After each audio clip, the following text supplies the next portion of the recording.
Assalamualaikum warahmatullahi wabarakatuh. Perkenalkan, kami dari kelompok 10 IBD dengan anggota saya Putri Emelda dengan NIM 11302229,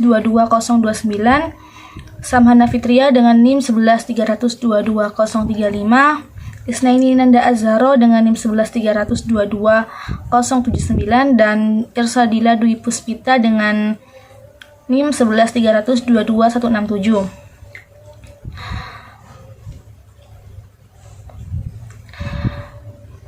Biooptik. Pengertian biooptik. Biooptik tersusun atas kata bio dan optik.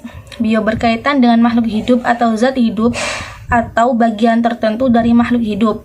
Sedangkan optik dikenal sebagai bagian ilmu fisika yang berkaitan dengan cahaya atau berkas sinar. Secara spesifik, ada klasifikasi optik, geometri, dan optika fisis. Optika geometri dan optika fisis berpangkal pada cahaya. Yang pertama tadi ada optik geometri. Optik geometri berpangkal pada perjalanan cahaya dalam medium secara garis lurus.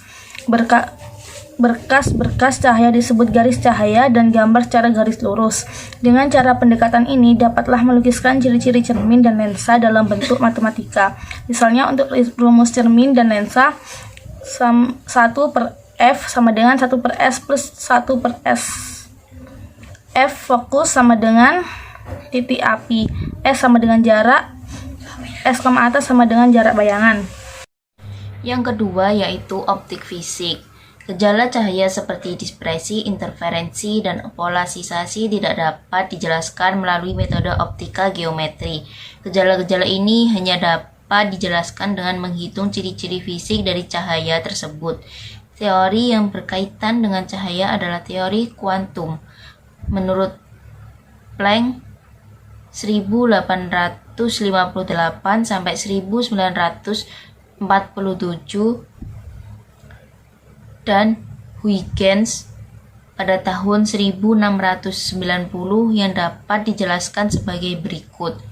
Yang ke-1, teori kuantum Planck 1858 sampai 1947, cahaya itu terdiri atas kuanta atau foton-foton. Tampaknya agak mirip dengan teori Newton yang lama itu. Dengan menggunakan teori Max Planck dapat menjelaskan mengapa benda itu panas apabila terkena sinar.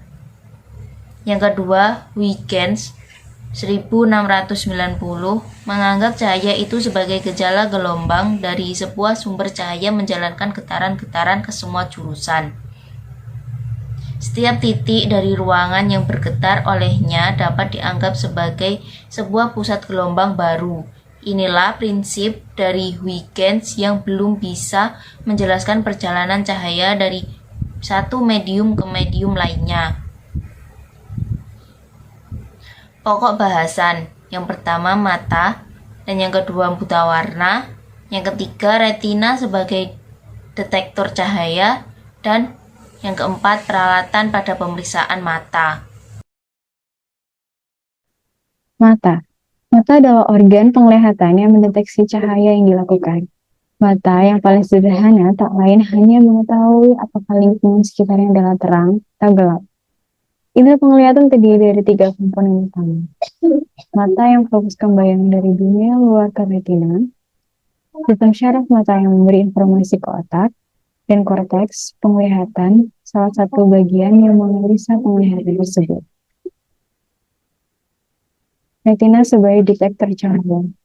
Syarat utama bagi sumber cahaya yang akan digunakan adalah sensor berbasis perubahan intensitas cahaya dan bayangan yang terbentuk tidak tepat pada retina. Detektor cahaya yang digunakan harus tepat terhadap setiap perubahan intensitas cahaya yang terjadi dan punya jarak yang rendah. Masing-masing retina punya 6 juta sel perucut dan 120 juta sel batang. Retina, bagian mata yang peka cahaya, mengubah bayangan cahaya menjadi impuls listrik saraf.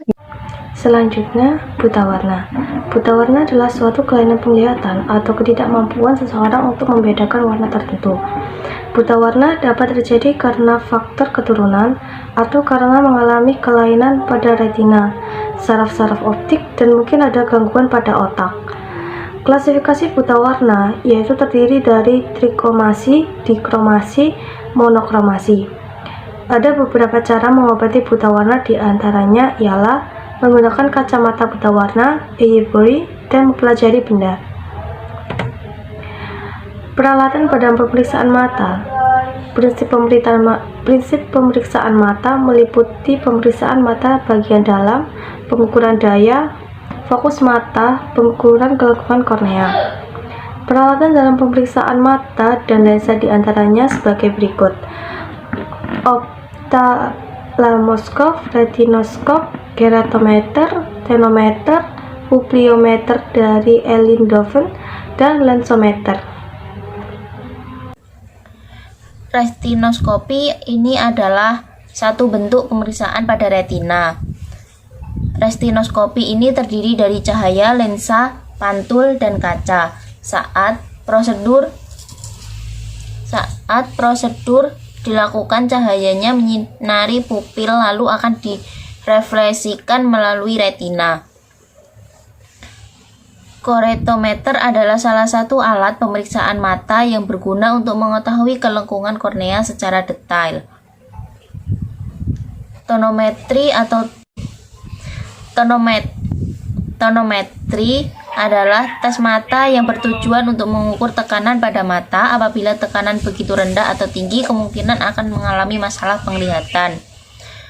Pupilometer otomatis adalah perangkat genggam portable yang menyediakan pengukuran simetri dan reaktivitas pupil yang andal dan objektif melalui pengukuran refleks cahaya pupil. Sekian, terima kasih presentasi dari kelompok kami. Apabila ada kesalahan kata, mohon dimaafkan. Wabillahi taufik wal hidayah. Wassalamualaikum warahmatullahi wabarakatuh.